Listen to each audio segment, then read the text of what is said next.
ओम श्री परमात्मने नमः। ओम नमो भगवते वासुदेवाय। आज श्रीमद् भागवत महापुराण चतुर्थ स्कंद के अध्याय 8 की पावन कथा में हम आज सुनेंगे ध्रुव का वन में गमन करना। ओम श्री कृष्णाय नमो नमः। श्री मैत्रेय जी विदुर जी से कहते हैं, हे शत्रुसूदन विदुर जी, शनकादिक, नारद, ऋभु, हंस, अरुणी और यति ब्रह्मा जी के इन नैष्टिक ब्रह्मचारी पुत्रों ने गृहस्थ आश्रम में प्रवेश नहीं किया, अतः उनके कोई संतान नहीं हुई। अधर्म भी ब्रह्मा जी का ही पुत्र था। उसकी पत्नी का नाम था मृषा। उसके दम्भ नामक पुत्र और माया नाम की एक कन्या हुई। उन दोनों को निरृति ले गया, क्योंकि उसकी कोई संतान नहीं थी। दम्भ और माया से लोभ और निकरति अर्थात शठता का जन्म हुआ। उनसे क्रोध और हिंसा से कली अर्थात कलह और उसकी बहन दुरुति अर्थात गाली उत्पन्न हुए। हे साधु शिरोमणि विदुर जी, फिर दुरुति से कली ने भय और मृत्यु को उत्पन्न किया तथा उन दोनों के संयोग से यातना और निरय से यहाँ अभिप्राय नरक से है। नरक का एक जोड़ा उत्पन्न हुआ। हे निष्पाप विदुर जी, इस प्रकार मैंने तुम्हें संक्षेप से प्रलय का कारण रूप यह अधर्म का वन सुनाया है। यह अधर्म का त्याग कराकर पुण्य संपादन में हेतु बनता है। अतएव इसका वर्णन 3 बार सुनकर मनुष्य अपने मन की मलिनता को दूर कर देता है। हे कुरुनंदन, अब मैं श्री हरि के अंश ब्रह्मा जी के अंश से उत्पन्न हुए पवित्र कीर्ति महाराज स्वयंभू मनु के पुत्रों के वंश का तुमसे वर्णन करता हूँ। महारानी शत्रुपा और उनके पति स्वयंभू मनु से प्रियव्रत और उत्तानपाद ये 2 पुत्र हुए। भगवान वासुदेव की कला से उत्पन्न होने के कारण ये दोनों संसार की रक्षा में तत्पर रहते थे। उत्तानपाद के सुनुति और सुरुचि नाम की 2 पत्नियां थीं। उनमें सुरुचि राजा को अधिक प्रिय थी। सुनीति, जिसका पुत्र ध्रुव था, वह राजा उत्तानपाद को उतनी प्रिय नहीं थी। एक दिन राजा उत्तानपाद सुरुचि के पुत्र उत्तम को गोद में बिठाकर उससे प्यार कर रहे थे। उसी समय ध्रुव ने भी गोद में बैठना चाहा, परंतु राजा उत्तानपाद ने उसका स्वागत नहीं किया। उस समय घमंड से भरी हुई सुरुचि ने अपनी सोत के पुत्र ध्रुव को महाराज की गोद में आने का यत्न करते हुए देखकर उनके सामने ही उससे डाह भरे शब्दों में इस प्रकार कहा। सुरुचि ने कहा, बच्चे, तू राज सिंहासन पर बैठने का अधिकारी नहीं है। तू भी राजा का ही बेटा है। इससे क्या हुआ? तुझको मैंने तो अपनी कोख में धारण नहीं किया। अभी तू नादान है। तुझे पता नहीं है कि तूने किस दूसरी स्त्री के गर्भ से जन्म लिया है। तभी तो ऐसे दुर्लभ विषय की इच्छा कर रहा है। यदि तुझे राज सिंहासन की इच्छा है तो तपस्या करके परम पुरुष श्री नारायण जी की आराधना कर और उनकी कृपा से मेरे गर्भ में आकर जन्म ले। श्री मैत्रेय जी विदुर जी से कहते हैं कि हे विदुर जी, जिस प्रकार डंडे की चोट खाकर सांप फुफकार मारने लगता है, ठीक उसी प्रकार अपनी सौतेली माँ के कठोर वचनों से घायल होकर ध्रुव क्रोध के मारे लंबी लंबी सांसें लेने लगा। उसके पिता चुपचाप यह सब देखते रहे। मुंह से उन्होंने एक भी शब्द नहीं निकाला। तब पिता को छोड़कर ध्रुव रोता हुआ अपनी माता के पास आया। उसके दोनों होंठ फड़क रहे थे और वह सिसक सिसक कर रो रहा था। सुनीति ने बेटे को गोद में उठा लिया और जब महल के दूसरे लोगों से अपनी सोच सुरुचि की कही हुई बातें सुनी, तब उसे बड़ा ही दुख हुआ। उसका धीरज अब टूट गया। वह दावानल से जली हुई बेल के समान शोक से संतप्त होकर मुरझा सी गई और विलाप करने लगी। सोत की बातें याद आने से उसके कमल सरीखे नेत्रों में आंसू भर आए। उस बेचारी सुनीति को अपने दुख पारावार से कहीं अंत ही नहीं दिखाई देता था। उसने गहरी सांस लेकर ध्रुव से इस प्रकार कहा। सुनीति ने कहा, बेटा, तो दूसरों के लिए किसी प्रकार के अमंगल की कामना मत कर। जो मनुष्य दूसरों को दुख देता है, उसे स्वयं ही उसका फल भोगना पड़ता है। सुरुचि ने जो कुछ कहा है तुमसे, वह ठीक ही है, क्योंकि महाराज को मुझे पत्नी तो क्या, दासी तक स्वीकार करने में भी लज्जा आती है। तूने मुझ मंद अभागिनी के गर्भ से जन्म लिया है और मेरे ही दूध से तू पला है। बेटा, सुरुचि ने तेरी सौतेली माँ होने पर भी बात बिल्कुल ठीक कही है। अतः यदि राजकुमार उत्तम के समान राज सिंहासन पर बैठना चाहता है तो द्वेष भाव को छोड़कर उसी का तू पालन कर। बस श्री अधोक्षज भगवान के चरण कमलों की आराधना में तू लग जा। संसार का पालन करने के लिए सतवगुण को अंगीकार करने वाले उन श्री हरि के चरणों की आराधना करने से ही तेरे परदादा श्री ब्रह्मा जी को वह सर्वश्रेष्ठ पद प्राप्त हुआ है, जो मन और प्राणों को जीतने वाले मुनियों के द्वारा भी वंदनीय है। इसी प्रकार तेरे दादा स्वयंभू मनु ने भी बड़ी बड़ी दक्षिणाओं वाले यज्ञों के द्वारा अनन्य भाव से उन्हीं भगवान की आराधना की थी। तभी उन्हें दूसरों के लिए अति दुर्लभ लौकिक, अलौकिक तथा मोक्ष सुख की प्राप्ति हुई। हे बेटा ध्रुव, तू भी उन भक्तवत्सल श्री भगवान का ही आश्रय ले। जन्म मृत्यु के चक्र से छूटने की इच्छा करने वाले मुमुक्षु लोग निरंतर उन्हीं के चरण कमलों के मार्ग की खोज किया करते हैं। तू स्वधर्म पालन से पवित्र हुए अपने चित्त में श्री पुरुषोत्तम भगवान को बैठा ले तथा अन्य सब चिंतन को छोड़कर केवल उन्हीं का भजन कर। हे बेटा, उन कमल दल लोचन श्री हरि को छोड़कर मुझे तो तेरे दुख को दूर करने वाला और कोई नहीं दिखाई देता। देख, जिन्हें प्रसन्न करने के लिए ब्रह्मा आदि अन्य सब देवता ढूंढते रहते हैं, वे श्री लक्ष्मी जी भी दीपक की भांति हाथ में कमल लिए हुए निरंतर उन्हीं श्री हरि की खोज किया करती हैं। श्री मैत्रेय जी विदुर जी से कहते हैं, हे विदुर जी, माता सुनीति ने जो कुछ वचन कहे वे अभिष्ट वस्तु की प्राप्ति का मार्ग दिखलाने वाले थे। अतः उन्हें सुनकर ध्रुव ने बुद्धि के द्वारा अपने चित्त का समाधान किया। इसके बाद वे पिता के नगर से निकल पड़े। यह सब समाचार सुनकर और ध्रुव क्या करना चाहता है, इस बात को जानकर नारद जी वहां आए। उन्होंने ध्रुव के मस्तक पर अपना पाप नाशक कर कमल फेरते हुए मन ही मन विस्मित होकर ध्रुव से इस प्रकार कहा, अहो, क्षत्रियों का कैसा अद्भुत तेज है, वे थोड़ा सा भी मान भंग नहीं सह सकते। देखो, अभी तो यह नन्हा सा बच्चा है, तो भी इसकी सौतेली माता के कटु वचन इसके हृदय में घर कर गए हैं। तत्पश्चात नारद जी ने ध्रुव से कहा, बेटा, अभी तो तू बच्चा है, खेल कूद में ही मस्त रहता है। हम नहीं समझते कि इस उम्र में किसी बात से तेरा सम्मान या अपमान हो सकता है। यदि तुझे मान अपमान का विचार ही हो तो बेटा, असल में मनुष्य के असंतोष का कारण मोह के सिवा और कुछ नहीं है। संसार में मनुष्य अपने कर्मों के अनुसार ही मान अपमान या फिर दुख सुख आदि को प्राप्त होता है। हे तात, भगवान की गति बड़ी विचित्र है, इसलिए उस पर विचार करके बुद्धिमान पुरुष को चाहिए कि दैववश उसे जैसी भी परिस्थिति का सामना करना पड़े उसी में संतुष्ट रहे। अब माता के उपदेश से तू योग साधन के द्वारा जिन भगवान की कृपा प्राप्त करने के लिए चला है, मेरे विचार से साधारण पुरुषों के लिए उन्हें प्रसन्न करना बहुत ही कठिन है। योगी लोग अनेकों जन्मों तक अनासक्त रहकर समाधि योग के द्वारा बड़ी बड़ी कठोर साधनाएं करते रहते हैं, परंतु भगवान के मार्ग का वे पता नहीं कर पाते। इसलिए तू यह व्यर्थ का हट छोड़ दे और अपने घर को लौट जा। बड़ा होने पर जब परमार्थ साधन का समय आवे, तब उस समय तू इस कार्य के लिए प्रयत्न कर लेना। विधाता के विधान के अनुसार सुख दुख को जो कुछ भी प्राप्त हो, उसी में चित्त को संतुष्ट रखना चाहिए। इस प्रकार यूं करने वाला पुरुष मोहमय संसार से पार हो जाता है। मनुष्य को चाहिए कि अपने से अधिक गुणवान को देखकर प्रसन्न हो और जो कम गुण वाला हो उस पर दया करे, और जो अपने समान गुण वाला हो उससे मित्रता का भाव रखे। इस प्रकार यूं करने से उसे दुख कभी नहीं दबा सकते। नारद जी की इन बातों को सुनकर ध्रुव ने उनसे कहा, भगवान, सुख दुख से जिनका चित्त चंचल हो जाता है, उन लोगों के लिए आपने कृपा करके शांति का यह बहुत अच्छा उपाय बतलाया है, परंतु मुझ जैसे अज्ञानियों की दृष्टि यहाँ तक नहीं पहुँच पाती।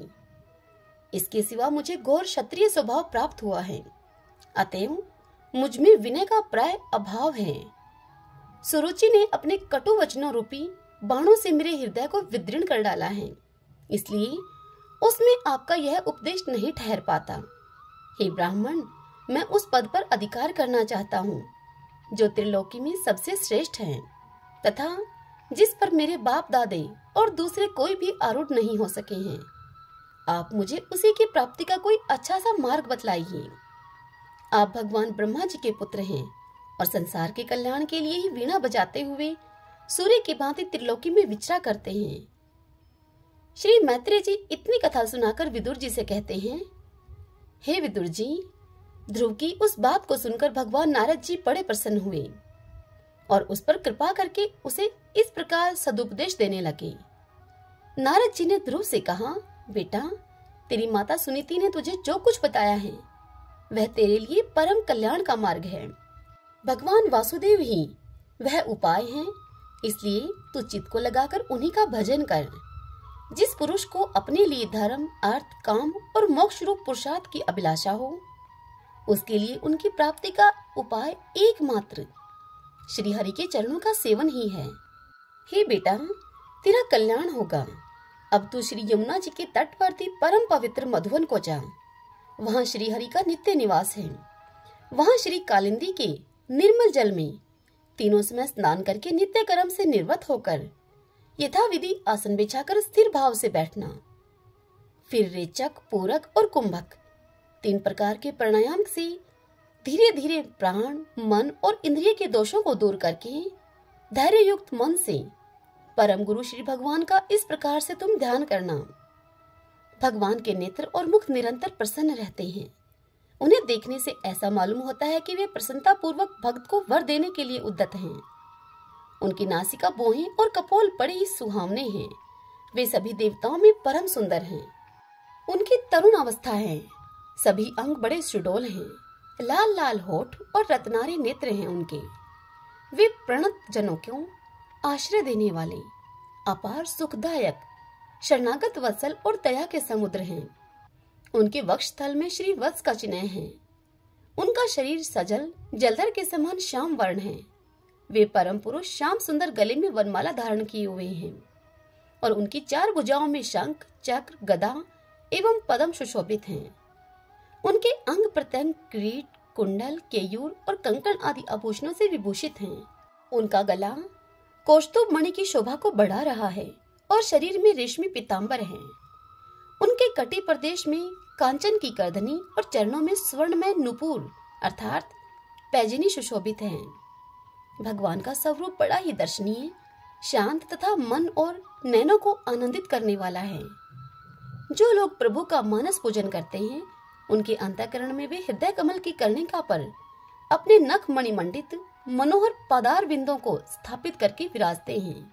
हे ध्रुव, इस प्रकार धारणा करते करते जब चित्त स्थिर और एकाग्र हो जाए, तब उन वरदायक प्रभु का मन ही मन इस प्रकार से ध्यान करें कि वे मेरी और अनुराग भरी दृष्टि से निहारते हुए मंद मंद मुस्कुरा रहे हैं। भगवान की मंगलमय मूर्ति का इस प्रकार निरंतर ध्यान करने से मन शीघ्र ही परमानंद में डूबकर तल्लीन हो जाता है और फिर वहां से लौटता नहीं है। हे राजकुमार, इस ध्यान के साथ जिस परम गुह्य मंत्र का तुम्हें जप करना चाहिए वह भी बतलाता हूँ। सुनो, इसका 7 रात जप करने से मनुष्य आकाश में विचरने वाले सिद्धों का दर्शन कर सकता है। वह मंत्र इस प्रकार है, ओम नमो भगवते वासुदेवाय। किस देश और किस काल में कौन वस्तु उपयोगी है, इसका विचार करके बुद्धिमान पुरुष को इस मंत्र के द्वारा तरह तरह की सामग्रियों से भगवान की द्रवमयी पूजा करनी चाहिए। प्रभु का पूजन विशुद्ध जल से, पुष्पमाला से, जंगली मूल और फल आदि से, पूजा में विहित दुर्वा आदि अंकुर, वन में ही प्राप्त होने वाले वलकल वस्त्र और उनकी प्रेयसी तुलसी से करना चाहिए। यदि शिला आदि की मूर्ति मिल सके तो उसमें, नहीं तो फिर पृथ्वी या जल आदि में ही भगवान की पूजा करें। सर्वदा संयत चित्त, मननशील, शांत और मौन रहें तथा जंगली फल मूल आदि का परिमित आहार करें। इसके सिवा पुण्य कीर्ति श्री हरि अपनी अनिर्वचनीय माया के द्वारा अपनी ही इच्छा से अवतार लेकर जो मनोहर चरित्र करने वाले हैं, उनका मन ही मन चिंतन करता रहे। प्रभु की पूजा के लिए जिन जिन उपचारों का विधान किया गया है, उन्हें मंत्र मूर्ति श्री हरि को 12 अक्षर मंत्र के द्वारा ही अर्पण करें।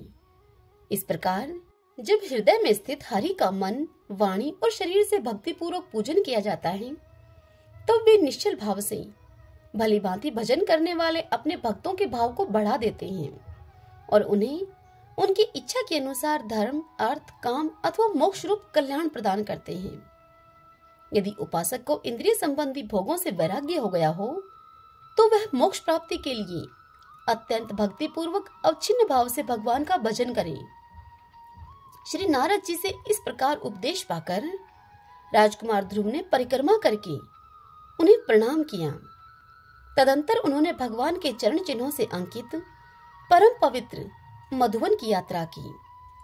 ध्रुव के तपोवन की ओर चले जाने पर नारद जी महाराज उत्तानपाद के महल में पहुंचे। वहां जाने पर महाराज ने नारद जी की यथा योग्य उपचारों से पूजा की। तब उन्होंने आराम से बैठकर राजा से इस प्रकार पूछा। श्री नारद जी ने राजा उत्तानपाद से कहा, हे राजन, तुम्हारा मुख सूखा हुआ है। तुम बड़ी देर से किस सोच विचार में पड़े हो? तुम्हारे धर्म, अर्थ और काम में से किसी में कोई कमी तो नहीं आ गई? नारद जी की यह बात सुनकर राजा उत्तानपाद नारद जी से बोले, हे ब्राह्मण, मैं बड़ा ही सत्रण तथा निर्दयी हूँ। हाय, मैंने अपने 5 वर्ष के नन्हे से बच्चे को उसकी माता के साथ घर से निकाल दिया। हे मुनिवर, वह बड़ा ही बुद्धिमान था। उसका कमल सा मुख भूख से कहीं कुम्हला न गया हो। वह थककर कहीं रास्ते में पड़ गया होगा। हे ब्राह्मण, उस असहाय बच्चे को वन में कहीं भेड़िए न खा जाए। आहो, मैं कैसा स्त्री का गुलाम हूँ। मेरी कुटिलता तो देखिए। वह बालक प्रेमवश मेरी गोद में चढ़ना चाहता था, किंतु मुझ दुष्ट ने उसका तनिक भी आदर नहीं किया। यह सुनकर नारद जी ने राजा से कहा, हे राजन, तुम अपने बालक की चिंता मत करो। उसके रक्षक स्वयं भगवान हैं। तुम्हें उसके प्रभाव का पता नहीं है। उसका यश सारे जगत में फैल रहा है। वह बालक बड़ा समर्थ है। जिस काम को बड़े बड़े लोकपाल भी नहीं कर सके, उसे पूरा करके वह शीघ्र ही तुम्हारे पास लौट आएगा। उसके कारण तुम्हारा यश और भी बढ़ेगा।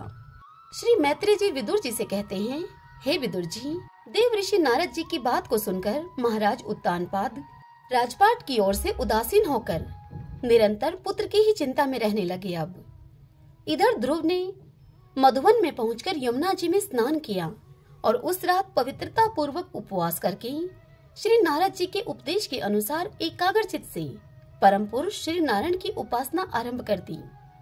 उन्होंने 3 रात्रि के अंतर से शरीर निर्वाह के लिए केवल कैथ और बेर के फल को खाकर श्री हरि की उपासना करते हुए 1 मास बिता दिया। दूसरे महीने में उन्होंने 6 दिन के पीछे सूखे घास और पत्ते खाकर भगवान का भजन किया। तीसरा महीना 9 दिन पर केवल जल पीकर समाधि योग के द्वारा ही श्री हरि की आराधना करते हुए बिताया। चौथे महीने में उन्होंने श्वास को जीतकर 12 दिन के बाद केवल वायु पीकर ध्यान योग के द्वारा भगवान की आराधना की। 5वां मास लगने पर राजकुमार ध्रुव श्वास को जीतकर परब्रह्मा का चिंतन करते हुए एक पैर से खंबे के समान निश्चल भाव से खड़े हो गए। उस समय उन्होंने शब्द आदि विषय और इंद्रियों के नियामक अपने मन को सब ओर से खींच लिया तथा हृदय में स्थित हरि के स्वरूप का चिंतन करते हुए चित्त को किसी दूसरी ओर न जाने दिया। जिस समय उन्होंने महद आदि संपूर्ण तत्वों के आधार तथा प्रकृति और पुरुष के भी आदिश्वर परब्रह्मा की धारणा की, उस समय उनके तेज को न सह सकने के कारण तीनों लोग कांप उठे। जब राजकुमार ध्रुव एक पैर से खड़े हुए तब उनके अंगूठे से दबकर आधी पृथ्वी इस प्रकार से झुक गई जैसे कि किसी गजराज के चढ़ जाने पर नाव पद पद पर दाईं बाईं ओर डगमगाने लगती है। ध्रुव जी अपने इंद्रिय द्वार तथा प्राणों को रोककर अनन्य बुद्धि से विश्वात्मा श्री हरि का ध्यान करने लगे। इस प्रकार उनकी समष्टि प्राण से अभिन्नता हो जाने के कारण सभी जीवों का श्वास प्रश्वास रुक गया। इससे समस्त लोक और लोकपालों को बड़ी पीड़ा हुई और वे सब घबराकर श्री हरि की शरण में गए। वहां पहुंचने पर देवताओं ने श्री हरि से कहा, हे भगवान, समस्त स्थावर जंगम जीवों के शरीर का प्राण एक साथ ही रुक गया है। ऐसा तो पहले कभी भी हमने अनुभव नहीं किया। आप शरणागतों की रक्षा करने वाले हैं। अपनी शरण में आए हुए हम लोगों को इस दुख से छुड़वाइए। देवताओं की इस बात को सुनकर श्री हरि ने कहा कि देवताओं, तुम डरो मत। उत्तानपाद के पुत्र ध्रुव ने अपने चित्त को मुझ विश्वात्मा में लीन कर दिया है। इस समय मेरे साथ उसकी अभेद धारणा सिद्ध हो गई है। इसी से उसके प्राण निरोध से तुम सबका प्राण भी रुक गया है। अब तुम अपने अपने लोकों को जाओ, मैं उस बालक को इस दुष्कर तप से निर्वर्त कर दूंगा। हरि ओम तत्सत। ओम नमो नारायण। ओम नमो नारायण। ओम श्री परमात्मने नमः। भक्तजनों, आज की यह कथा यहीं समाप्त हुई। कल इससे आगे की कथा में हम सुनेंगे ध्रुव का वर पाकर घर लौटना तथा उत्तम का मारा जाना और ध्रुव का यक्षों के साथ युद्ध करना। कल हम इस पावन कथा का वर्णन सुनेंगे। जय श्री कृष्ण। राधे राधे।